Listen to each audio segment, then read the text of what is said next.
దేశంలో ఇథనాల్ ప్రయాణం సరికొత్త దశకు చేరుకోనుందా? గత 10 ఏళ్లుగా పెట్రోల్లో ఇథనాల్ బ్లెండింగ్ అంటే కలపడానికి ప్రాధాన్యతనిచ్చిన ప్రభుత్వం ఇప్పుడు ఇంధన ట్యాంకులను దాటి కొత్త మార్గాలు వెతుకుతోంది. దేశంలో ఇథనాల్ ఉత్పత్తి సామర్థ్యం భారీగా పెరగడమే ఇందుకు ప్రధాన కారణం. ఎల్పీజీకి ప్రత్యామ్నాయంగా ఇథనాల్ను వంట ఇంధనంగా మార్చేందుకు ప్రభుత్వం కసరత్తు చేస్తోంది. వినియోగదారులు ప్రత్యేకంగా ఇథనాల్ ఏటీఎంల ద్వారా డబ్బాలు లేదా సిలిండర్స్లో ఇథనాల్ను కొనుగోలు చేసి ప్రత్యేకంగా డిజైన్ చేసిన స్టవ్లలో వాడుకునేలా సరికొత్త రీటైల్ మోడల్ను కేంద్రం పరిశీలిస్తోంది. పెట్రోల్లో 20% ఇథనాల్ కలపాలనే లక్ష్యాన్ని భారత్ గడువు కంటే ముందే సాధించింది. ప్రస్తుతం దేశ ఇథనాల్ ఉత్పత్తి సామర్థ్యం ఏటా 2000 కోట్ల లీటర్స్ దాటింది.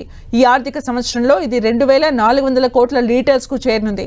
అయితే ప్రస్తుతం దేశీయ అవసరాలు అంటే మద్యం, ఫార్మా, E20 పెట్రోల్ లాంటి రంగాలకు కలిపి 1400 కోట్ల నుంచి 1500 కోట్ల లీటర్స్కు మాత్రమే ఖర్చు అవుతోంది. మిగిలిన సుమారు 700 కోట్ల లీటర్స్ అదనపు సామర్థ్యం కోసం డిమాండ్ ఇప్పటికీ లేదు. దీన్ని సృష్టించాలంటే ఉత్పత్తి చేసిన ఇథనాల్ను నేపాల్, బంగ్లాదేశ్, ఇండోనేషియా లాంటి దేశాలకు ఎగుమతి చేయాలి. అలాగే విమానయాన రంగంలో సస్టైనబుల్ ఏవియేషన్ ఫ్యూయల్ తయారీకి ఇథనాల్ను ముడి సరుకుగా వాడాలి.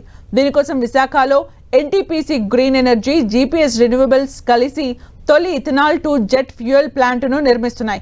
గతంలో ఇథనాల్ అంటే కేవలం చక్కెర పరిశ్రమ ఉపోత్పత్తిగా మాత్రమే చూసేవారు.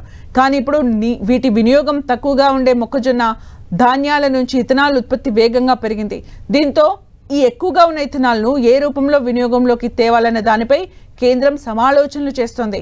ఇప్పటికైతే పెట్రోల్లో 20% మించి ఇథనాల్ను కలిపే ఆలోచన లేదు.